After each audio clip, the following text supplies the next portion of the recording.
I'm Madison Brooks, 28 years old. 5 years ago, my parents called my tech startup a childish fantasy and cut me off completely. Not a penny, not a call, not even a birthday text. They said I was throwing away my future by choosing code over a stethoscope. The day they stopped my tuition payment, I had exactly $73 in my bank account and 3 months left until graduation. But here's the thing about being disowned. It teaches you that sometimes the family you choose believes in you more than the family you're born into. Before I tell you how a single Instagram post changed everything, please take a moment to like and subscribe. But only if stories about setting boundaries truly resonate with you. I'd love to know where you're watching from and what time it is there. Now, let me take you back to where this all began. It started during my junior year at Stanford. I'd been pre-med for 3 years, maintaining a perfect GPA, shadowing doctors every weekend, everything my parents had mapped out since I was 12. But then I took a computer science elective, just for fun, I told myself. Within weeks, I was staying up all night coding, not because I had to, but because I couldn't stop. For the first time in my life, studying didn't feel like drowning. The conversation that changed everything happened over Thanksgiving dinner. "I'm switching to computer science," I said, my voice steady despite my racing heart. The silence was deafening. My father, Dr. Robert Brooks, set down his fork slowly. "No daughter of mine will waste her intelligence on video games," he said, each word sharp as a scalpel. My mother, Patricia, former head nurse at Presbyterian Hospital, shook her head. "Madison, we've invested everything in your future. Medical school is already lined up. The Brooks family has 3 generations of doctors." "But I don't want to be a doctor," I said. "I want to build something that matters to millions of people, not just treat them one at a time." That's when my father stood up, his face red. "Then you can build it without our money. Let's see how far your dreams take you when you're paying your own bills." I thought he was bluffing. Parents don't actually abandon their kids over career choices, right? But 2 weeks later, Stanford's financial aid office called. My tuition payment had been stopped. My college fund, 20 years of savings, suddenly wasn't mine anymore. The email from my mother was brief. "When you're ready to be reasonable, we'll talk." I had 3 part-time jobs that semester: barista at 5 a.m., tutoring until midnight, weekend shifts at Target. But there was something else too, a burning question that wouldn't leave me alone. Why did my father hate technology so much? Graduation day arrived in June, and I'd done it, summa cum laude in computer science despite everything. As I walked across that stage, I scanned the crowd for familiar faces. My assigned family section had 4 empty seats. Not even my younger sister Sarah was allowed to come. That morning, my mother had sent a single text. "Your sister graduated from medical school today. The whole family was there." The cruelty of the timing wasn't lost on me. While I was collecting my diploma alone, they were celebrating Sarah's acceptable achievement just 30 miles away. After the ceremony, I sat in my beat-up Honda Civic, holding my diploma and sobbing. Other graduates were taking photos with proud parents, going to celebration dinners, popping champagne. I had a diploma, $2,000 in savings, and absolutely no one to call. The loneliness was suffocating. But then something shifted. I looked at that piece of paper, my degree, and realized it was mine.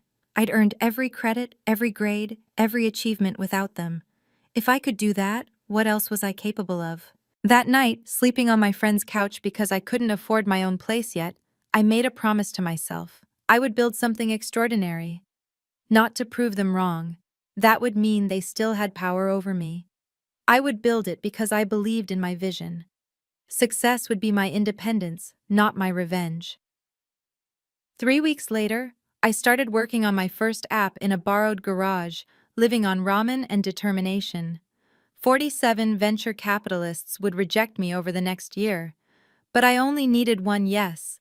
And sometimes, the universe sends exactly the right person at exactly the right moment. For 6 months, I lived in my college roommate's garage in Mountain View.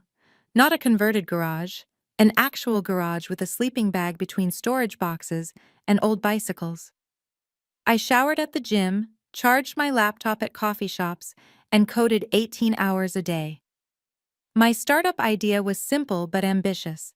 An AI platform that could predict mental health crises before they happened, getting people help when they needed it most. The rejections came fast and brutal. Too ambitious. No proven market. Come back when you have more experience. After rejection number 32, I checked my bank balance. $73.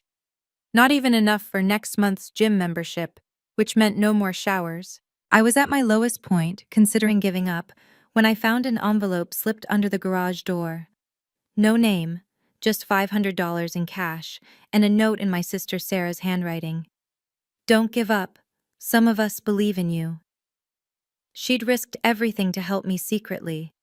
If she could take that risk, I could keep going. By month 8, I'd pitched to 47 investors. Each rejection taught me something, refined my presentation, sharpened my vision. But time was running out. My friend needed the garage back, and I had nowhere else to go. The final pitch on my calendar was with Morrison Ventures, a firm I'd only heard whispers about. They invested in unconventional founders, the email said. Whatever that meant. The name James Morrison felt familiar, like a ghost from a story I'd once heard but couldn't quite place. As I prepared for what might be my last shot, I had no idea that this meeting would reveal why my father had really cut me off. Some secrets, it turns out, are worth 30 years of silence. The Morrison Ventures office occupied the entire top floor of a Palo Alto high-rise. As I rode the elevator up, I practiced my pitch one last time. 7 minutes to save my company, and honestly, my life. My hands were shaking, but not from nerves. I'd been living on one meal a day for 2 weeks. James Morrison wasn't what I expected. Silver-haired, mid-60s, with kind eyes that seemed to see right through my brave facade. He listened to my entire pitch without interrupting, then leaned back in his chair.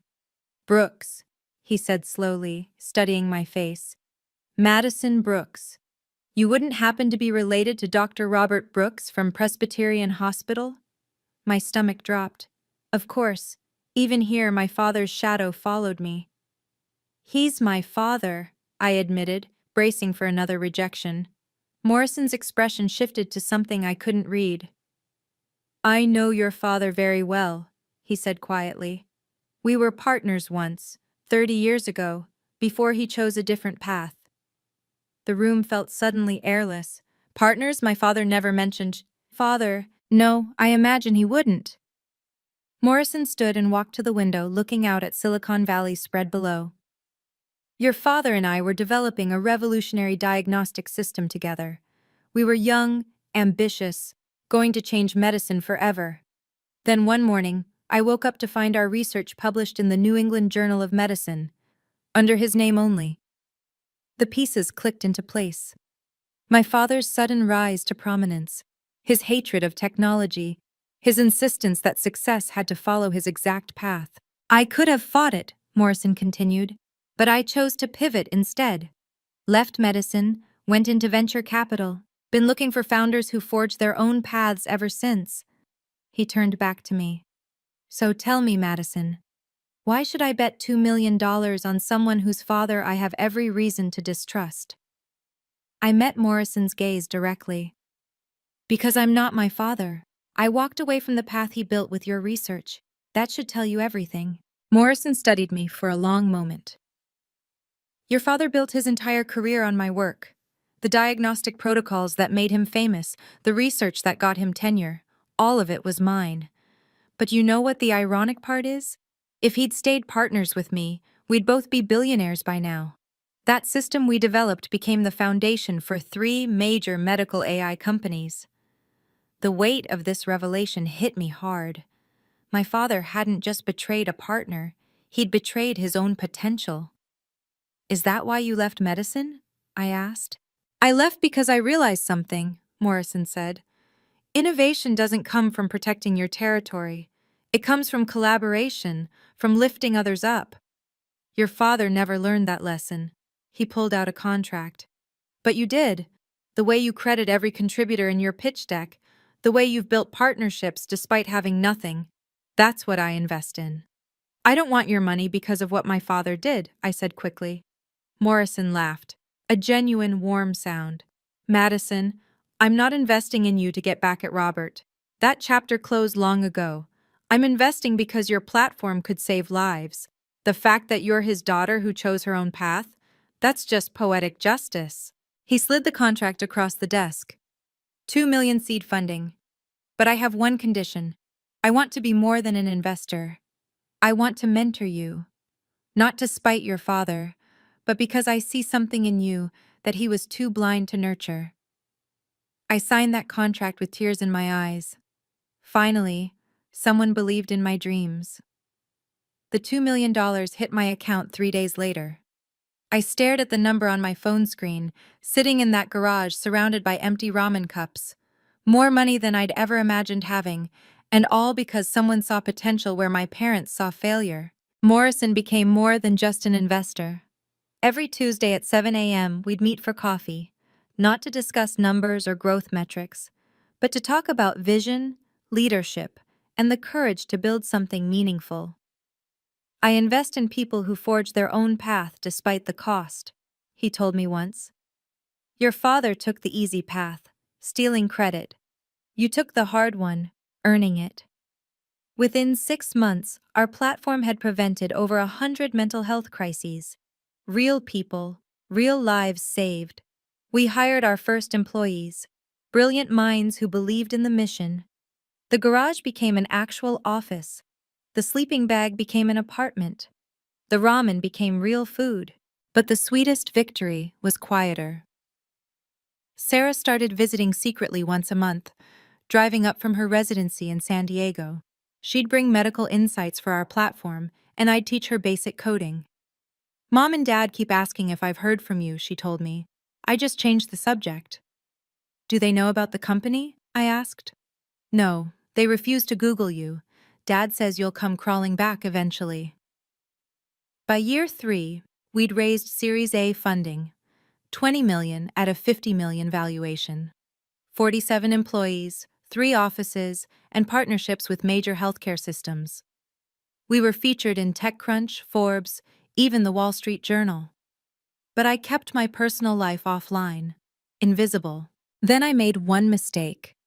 One single Instagram post that would shatter 5 years of carefully maintained silence.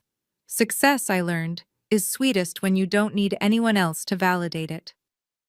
By year 5, MindBridge AI was valued at $50 million. We had 3 offices, Palo Alto, Austin, and Boston. 47 employees who'd become like family, and we'd helped over 10,000 people get mental health support before crisis points. I'd bought a house in Palo Alto, nothing flashy by Silicon Valley standards, but it was mine.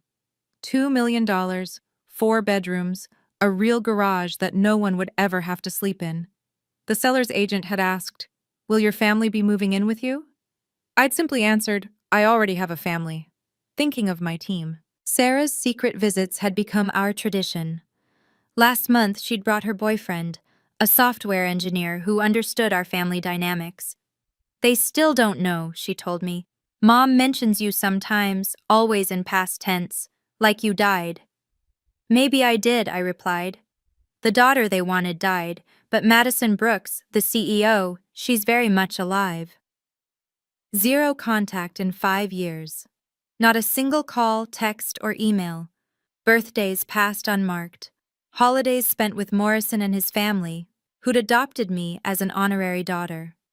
My success existed in a parallel universe to my parents' world. I was careful. No social media presence beyond LinkedIn, no personal photos, no details that could make their way back to them. I wasn't hiding. I just didn't see the point in sharing my life with people who'd rejected it. But that morning, something felt different. Maybe it was the sunrise hitting my living room just right, or the profound sense of peace I finally felt. I took a photo of my house, just the exterior, and posted it on Instagram with one hashtag, Hatch self-made. If you've ever been told your dreams weren't good enough, drop a comment below. I read every single one. And if this story resonates with you, please hit that like button. It really helps others who need to hear this message find it too. Now let me tell you what happened when that photo went viral, because sometimes the internet has plans you never see coming.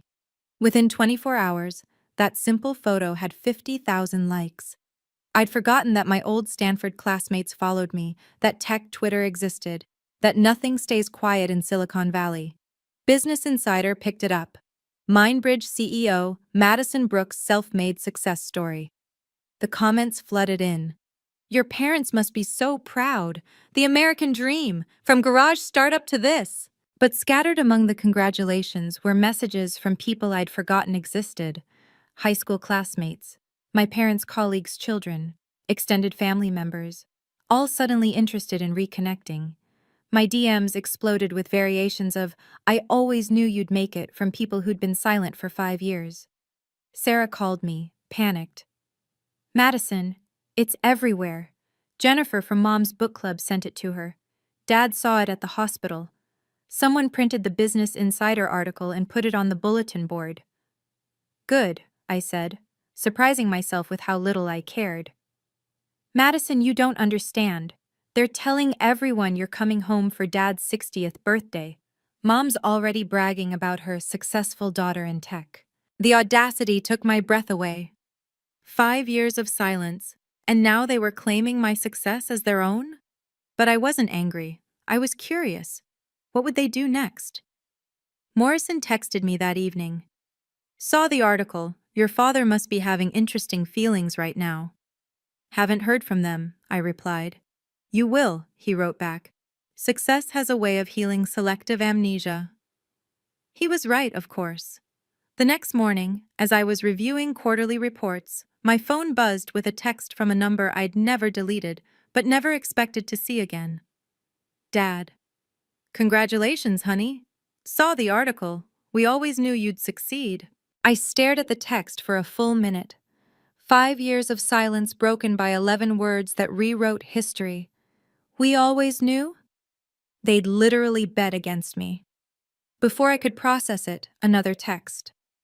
"Let's heal our family. Too much time has passed. Your mother misses you." Then another. "I have an exciting biotech project. Your investors would love it." There it was. 3 texts, and he'd already mentioned my investors. Not my health, not my happiness, not even an apology. Just my investors. My phone rang. "Mom." Against my better judgment, I answered. "Madison!" Her voice broke with what sounded like tears. "My baby girl, we're so proud of you. Why didn't you tell us about your success?" "You cut me off, Mom, remember? You stopped my tuition." "That was just tough love, sweetheart. We knew it would make you stronger. And look, we were right." The revisionist history was breathtaking. "Mom, you haven't called in 5 years." "Well, you never reached out either," she said, suddenly defensive. Then, softening. "Your father has such an exciting opportunity, a biotech startup that could revolutionize diagnostics. He just needs the right investors. You must know so many important people now." "Is that why you're calling?" "Of course not. But family supports family, right? Speaking of which, your father's 60th birthday is next month. The whole medical community will be there. Bring your business partners. The Morrison fellow who invested in you, James Morrison, your father would love to reconnect with him." My blood went cold. They'd done their research. They knew about Morrison. This was planned, calculated. They wanted to use me to get to him. The official invitation arrived by courier 2 days later. Cream cardstock, gold embossing, the works. "Dr. Robert Brooks cordially invites you to celebrate his 60th birthday. Black tie, Ritz-Carlton, San Francisco. 200 of medicine's brightest minds will gather to honor his contributions to diagnostic medicine." A handwritten note was attached. "Madison, bring your business partners. The whole family should be there. Dad." 3 mentions of business partners in one invitation. The subtlety was overwhelming. Sarah called that night, whispering, "Madison, You need to know something. They've been telling everyone you're coming, with your investors. Dad's been pitching his biotech idea to anyone who'll listen, saying his daughter's connections will fund it. He's using me to legitimize his pitch? It's worse. He owes money. The last startup failed. He borrowed against the house. Mom doesn't even know how much. He needs 5 million minimum, or they lose everything. Now it made sense. This wasn't about reconciliation, it was about survival. They needed my money, my connections, my success, everything they'd said I'd never achieve. Are you going to go? Sarah asked. I thought about it. 5 years ago, I would have gone running back at the first sign of acceptance. But now? Yes, I said. I'll be there. Madison, please don't let them. Don't worry, I won't come alone. I hung up and immediately called Morrison. How would you like to attend a birthday party? Robert's 60th. I saw the announcement at the hospital. Presumptuous of him to assume I'd attend. He doesn't know you'll be there. He thinks I'm bringing you as my investor. Morrison was quiet for a moment. Then, I've waited 30 years for this moment. Yes, I'll come. Morrison and I met at his office to plan. He pulled out a folder I'd never seen before. Yellowed papers, old research notes, even photos of him and my father as young residents. I kept everything, he said, not for revenge, as a reminder of why I choose integrity. What exactly did he steal? I asked. The foundation for modern diagnostic AI. We were 20 years ahead of our time. Your father took the credit, got the publications, built his career, but he never understood the vision. That's why his current startup is failing. You know about his startup? Morrison smiled. I know everything. I even know who's calling in his debts. Madison, your father is about to lose everything unless he finds $5 million by month's end. That's why they contacted me. Exactly. He plans to use you to get to me, to get to all your investors. Morrison pulled out another document. But here's something interesting. Last week, I acquired the company holding his debts. Your father doesn't know it yet, but I own his financial future. My stomach turned. James, I don't want this to be about revenge. It's not, he said firmly. It's about justice, and more importantly, it's about you setting boundaries. I'll follow your lead entirely, but I think it's time your father faces the consequences of his choices. We spent 2 hours planning. I had my assistant prepare documents for a scholarship fund, $5 million for students whose families didn't support their dreams, the Second Chances Fund, the exact amount my father needed. I bought a new dress for the party, $4,000, more than I'd spent on clothes in my entire life. If I was going to set boundaries, I was going to look powerful doing it. The Ritz-Carlton ballroom was exactly what you'd expect for a prominent doctor's 60th birthday. Crystal chandeliers, ice sculptures, and 200 guests in their finest attire. I stood at the entrance, my hands steady despite the magnitude of the moment. Every head turned when I walked in. The prodigal daughter returns. Whispers rippled through the crowd like wildfire. Is that Madison? The tech millionaire? Robert's daughter? My parents materialized within seconds, as if they'd been watching the door. My father, still commanding in his tuxedo, my mother, elegant in navy blue. They embraced me like we'd seen each other yesterday. Like 5 years hadn't passed in silence.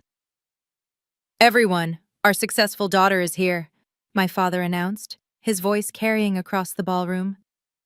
Madison, the CEO, come, there are people you must meet. He paraded me through the room, introducing me to every potential investor, every hospital board member, every person with money. My daughter's company is valued at $50 million, he kept saying. She knows all the top VCs in Silicon Valley. My mother clung to my arm, playing the proud parent. We always knew she'd make it. The Brooks genes, you know. Success runs in our family. Dr. Harrison, Dad's colleague, pulled me aside. Your father's been telling us about his biotech venture. Says you're going to help fund it. Family supporting family, right? Before I could respond, a hush fell over the room. James Morrison had arrived. He stood in the doorway, silver-haired and dignified, commanding attention without saying a word. My father's face went white, then red, then white again. "Hello, Robert," Morrison said, his voice carrying perfectly. "Happy birthday. I thought it was time we reconnected." The ballroom felt like it collectively held its breath. Half the guests recognized Morrison, the legendary venture capitalist who transformed Silicon Valley. The other half, the older doctors, remembered a different story. The brilliant resident who'd left medicine after a partnership went wrong. My father recovered first, extending his hand with forced warmth. "James, what a surprise." Morrison shook it briefly. "Madison invited me. As her lead investor and mentor, I couldn't miss celebrating with her family." The word mentor hit my father like a slap. His jaw tightened, but he maintained his smile for the audience. "Of course. Madison's success has been remarkable." "Self-made success," Morrison corrected gently, despite significant obstacles. My mother, sensing danger, tried to intervene. "We're just so proud of her. Always have been." "Really?" Morrison's eyebrow raised. "Because Madison tells me you haven't spoken in 5 years, not since you cut off her tuition for choosing technology over medicine." Guests nearby pretended not to listen while obviously listening. Dr. Harrison looked uncomfortable. Others exchanged knowing glances. Many had heard my father's version of events, how I'd rebelled and would come crawling back. "That's a family matter," my father said stiffly. "Is it? Because you've been telling everyone here that Madison's investors would love your new biotech venture, using her success to legitimize your pitch. That seems very public to me." The tension was electric. My father's carefully constructed narrative was crumbling. The successful doctor with the successful daughter was being exposed as the father who'd abandoned her for choosing her own path. Sarah appeared at my elbow, squeezing my hand in silent support. "It's time," she whispered. "Time for what?" "Time to reveal what this reunion was really about." My father, desperate to regain control, raised his champagne glass. "Everyone, since we're all here, I'd like to share an exciting opportunity. Brooks Biotech is developing revolutionary diagnostic technology that will transform medicine." He launched into his pitch right there, at his own birthday party, with 200 guests as his captive audience. The desperation was palpable. "We're seeking $5 million in Series A funding. With my medical expertise and my daughter's tech connections, it's a guaranteed success." "Madison," he turned to me publicly. "Family supports family, right? Your mother and I supported you for 22 years. Now it's your turn to give back." The audacity was breathtaking. Several guests shifted uncomfortably.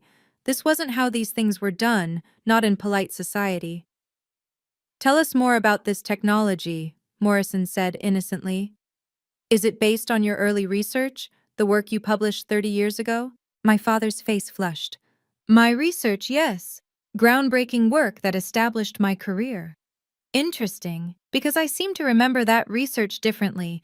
Wasn't there a co-author originally, before the publication?" The older doctors in the room exchanged glances. Some remembered. The scandal had been quietly buried, but not forgotten. "Ancient history," my father said dismissively. "Madison, you'll invest, won't you? $5 million is nothing to you now." Every eye turned to me. This was it, the moment of truth. My father had just publicly pressured me to invest $5 million in front of his entire professional network.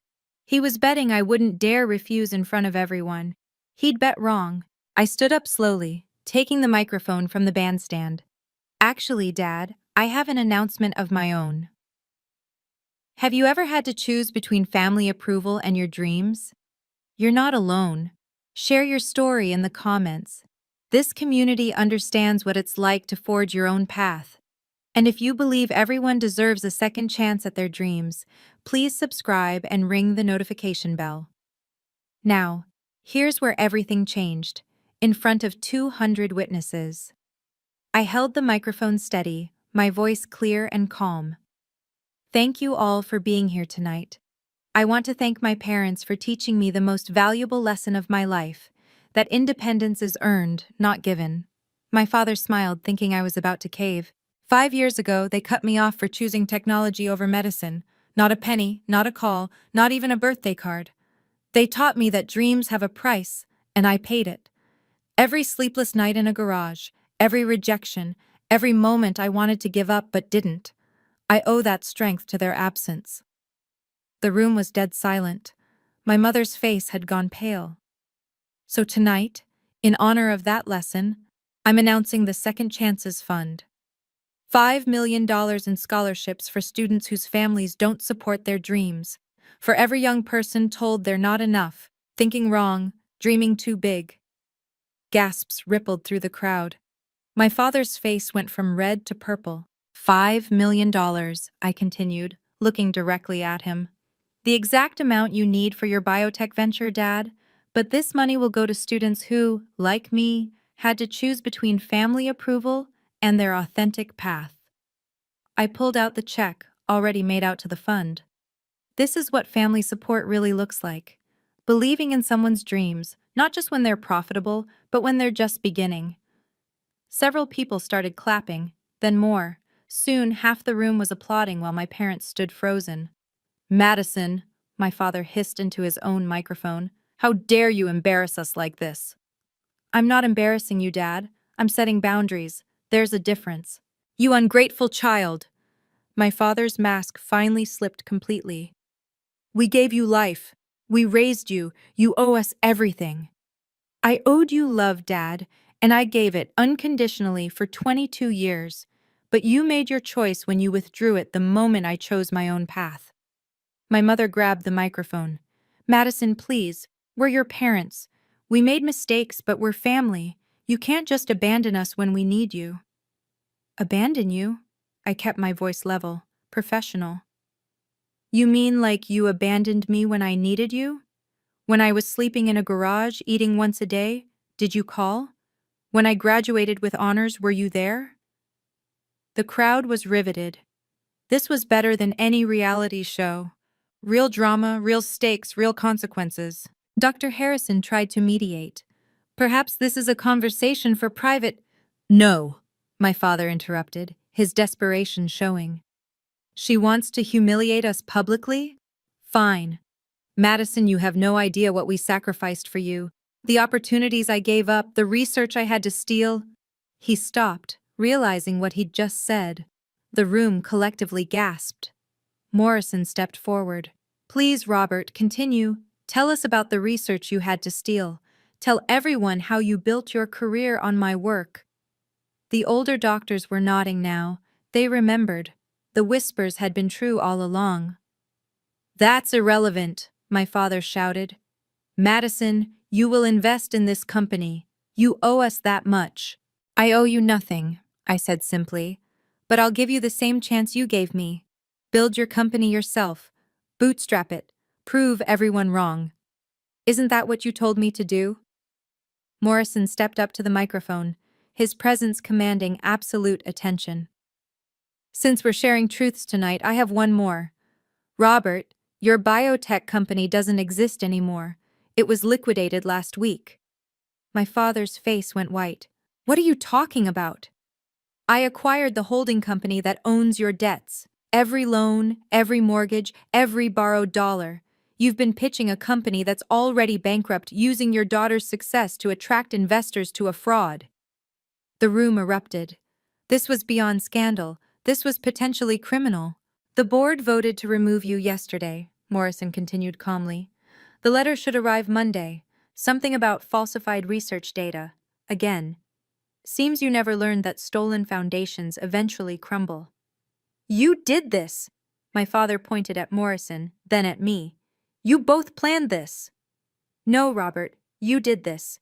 30 years ago when you stole my research. 5 years ago when you abandoned your daughter. Last month when you tried to use her success to cover your failures. I believe in second chances too, which is why I'm not pressing criminal charges. But your medical license is under review." My mother collapsed into a chair, finally understanding the full scope of their situation. They weren't just broke. My father's entire career was imploding. "Madison," she pleaded, Please, we'll lose everything." "You already lost everything that mattered," I said quietly. "You lost it the day you chose reputation over relationship. Money can be rebuilt. Trust can't." Morrison handed my father an envelope. "My lawyers will be in touch about the terms of the debt. Madison had nothing to do with this. I want that clear. This is between us, Robert. 30 years overdue." I set the microphone down gently and walked over to Sarah, who had tears streaming down her face. "I'm sorry you had to see this," I whispered, hugging her tight. "Don't be," she said. "I'm proud of you. Someone needed to stand up to them." I placed the $5 million check on the gift table, right next to the birthday cake. The Second Chances Fund will start accepting applications next month. Any student whose family doesn't support their dreams is eligible. As I turned to leave, 12 different guests approached me. Doctors, lawyers, tech executives, all wanting to contribute to the fund. "I was that kid once," Dr. Martinez said, pressing a business card into my hand. "My parents wanted me to take over the family restaurant. Let me know how I can help." My father stood frozen, watching his carefully constructed world collapse. My mother wept quietly, but not for the right reasons. She was crying for the money, the status, the house they'd lose, not for the daughter they'd already lost. "My door is open," I said to them, loud enough for everyone to hear. "When you're ready to be family, not investors. When you can love me without a price tag attached. But until then, this is goodbye." Morrison followed me out, placing a protective hand on my shoulder. "You did the right thing." "Did I? They're going to lose everything." "They lost everything 5 years ago when they lost you. The money is just catching up to that reality." As we walked through the lobby, my phone buzzed with notifications. Videos of the confrontation were already spreading on social media. By morning, it would be everywhere. But I wasn't ashamed. For the first time in my life, I felt completely, authentically free. By morning, the video had 3 million views. "CEO exposes parents' betrayal at birthday party" trended on Twitter. LinkedIn exploded with think pieces about family, boundaries, and professional ethics. My inbox filled with two types of messages: support from people who'd lived similar stories, and criticism from those who thought family should forgive everything. The real-world consequences came swift and harsh. My father was suspended from the hospital pending investigation. 3 decades of buried complaints suddenly surfaced. My mother was quietly removed from her charity boards. Nobody wanted the scandal attached to their fundraising. But the most unexpected outcome? My company received over 100 job applications from what we started calling family rebels, brilliant people who'd been told their dreams weren't valid. Our head of HR showed me the stack. "These are some of the best candidates we've ever seen. Pain builds resilience, apparently." Sarah called me a week later. "I quit my residency." "What?" "Sarah, no! Don't throw away your career because of—" "I'm not throwing it away. I'm choosing it. For the first time, I'm choosing what I want, not what they want." Morrison offered me a position at one of his portfolio companies, medical technology, the best of both worlds. The Second Chances Fund received over 10 million in additional donations within a month. Tech billionaires, doctors who'd been my father's rivals, even ordinary people who'd saved for years, all wanted to support students whose families didn't believe in them. My parents' lawyer sent a cease and desist letter, claiming emotional damages and deliberate sabotage. Morrison's legal team responded with a single line: "Truth is an absolute defense." The house in Presidio Heights went on the market. The Mercedes disappeared. The country club membership canceled. For the first time in their lives, my parents faced actual consequences. 6 months later, I stood at the podium at Stanford, addressing the first 50 recipients of the Second Chances Fund. Kids who'd been disowned for choosing art over accounting, technology over tradition, their truth over their parents' plans. "Success isn't revenge," I told them. "It's indifference. The opposite of love isn't hate. It's building a life so full that the absence doesn't echo anymore." Sarah sat in the front row, now my company's COO. She'd turned out to be brilliant at operations, bringing the same precision from medicine to business. Morrison sat beside her, the proud surrogate father neither of us had asked for, but both desperately needed. My mother had sent one email last month. "I'm sorry. Your father was wrong. I was wrong. But surely you can forgive us. We're struggling, Madison. The apartment is small. The jobs pay nothing. This isn't who we are." I'd written back once. "This is exactly who you are. The money just hidden it." The investigation into my father concluded with his medical license revoked. 30 years of falsified research, stolen credit, and ethical violations had finally caught up. He worked at a urgent care clinic now, making 1/10 of his previous salary. But here's the thing about boundaries. They're not walls. They're doors with locks you control. Maybe someday they'll knock with genuine remorse, not financial desperation. Maybe they'll learn to love me without a balance sheet attached. Maybe. Until then, I had a family. Morrison, Sarah, my team, and now these 50 students who understood that sometimes the price of authenticity is everything you thought you needed. Your dreams are valid, I told them, concluding my speech. Even if, especially if, your family doesn't see it yet. Boundaries aren't about punishment, they're about peace. This lesson took me 5 years to learn, and about 5 seconds to implement once I understood it. Family doesn't automatically deserve access to your success, especially when they weren't there for your struggle. Love shouldn't come with conditions. It shouldn't require a medical degree or a certain bank balance. The moment someone says, "I'll love you if," they're not talking about love, they're negotiating a transaction. Forgiveness doesn't mean forgetting. I've forgiven my parents, not for them, but for me. Carrying anger is like drinking poison and expecting the other person to die. But forgiveness doesn't mean removing boundaries. You can forgive someone and still keep them at distance. You can wish them well from afar. The most powerful thing about boundaries is that they're not walls. They're doors with locks you control. My parents could walk through that door anytime. The price of admission? Genuine remorse, acknowledgement of harm, love without strings attached. So far, they're still trying to pick the lock with guilt, manipulation, and lawyers. Supporting others who face what you faced isn't revenge, it's redemption. Every scholarship recipient who emails me about their first job, their graduation, their dreams coming true, that's the real wealth. My parents measured success in dollars and degrees. I measure it in lives changed. "But they're your parents," people still say. Yes, they are. And I'm their daughter. But being related doesn't mean being relatable. DNA doesn't guarantee decency.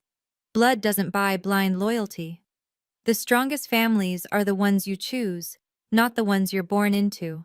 And sometimes, the most loving thing you can do is love someone from a distance that keeps you both safe. Today, MindBridge AI is preparing for IPO. Valued at $200 million, we've helped over 100,000 people get mental health support before crisis points. Morrison serves as board chairman, the mentor who became the father I chose. Sarah runs operations with the same brilliance she would have brought to medicine, just applied differently. The Second Chances Fund has given out 200 scholarships. Some recipients have already graduated, started companies, created art, built lives their families said were impossible. They send me updates, photos, gratitude I don't need but treasure anyway. My parents? Still no contact. Well, not exactly. Last week, my mother sent another message. "Congratulations on the IPO announcement. I'm sorry for everything. Your father is too proud to say it, but he's sorry too. We're different now, humbled. We just want our daughter back. P.S. If you have any positions open at your company." There it was. Even in apology, the ask. Even in humility, the hustle. Some people change.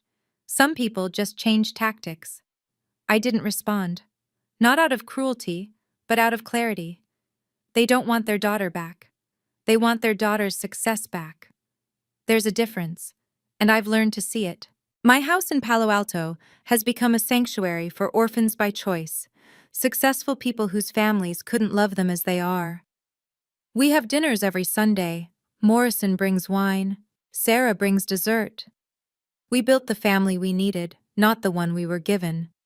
Success really is the best response to doubt. Not because it proves them wrong, but because it proves you right. Right to trust yourself. Right to choose your path. Right to demand love without conditions.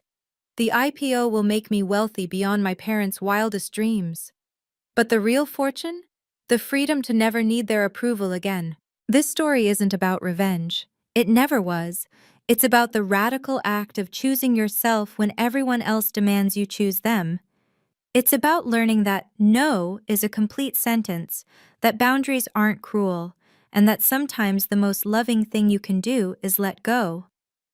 If you're reading this while sleeping in your friend's garage, eating ramen for the third day straight, holding a dream your family calls stupid, this is for you.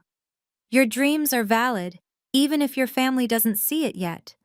Your path is legitimate, even if it's not the one they mapped out.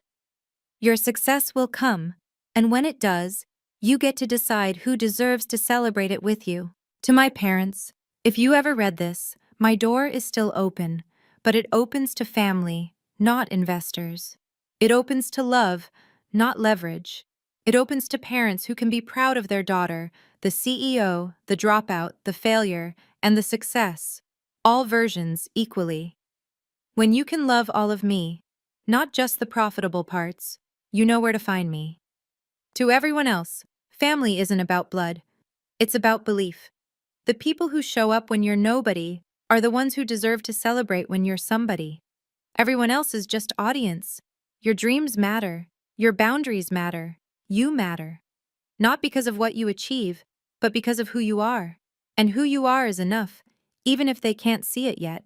What dream are you pursuing that your family doesn't understand? What boundary do you need to set? What chosen family has believed in you when your blood family couldn't? Share your story below. This community understands. If this story touched you, please share it with someone who needs to hear that their dreams matter. Subscribe for more stories about setting boundaries and living authentically. Hit the notification bell so you don't miss our next story. And remember, sometimes the family you choose believes in you more than the family you're born into. What dream are you pursuing despite the doubts? Let me know in the comments below.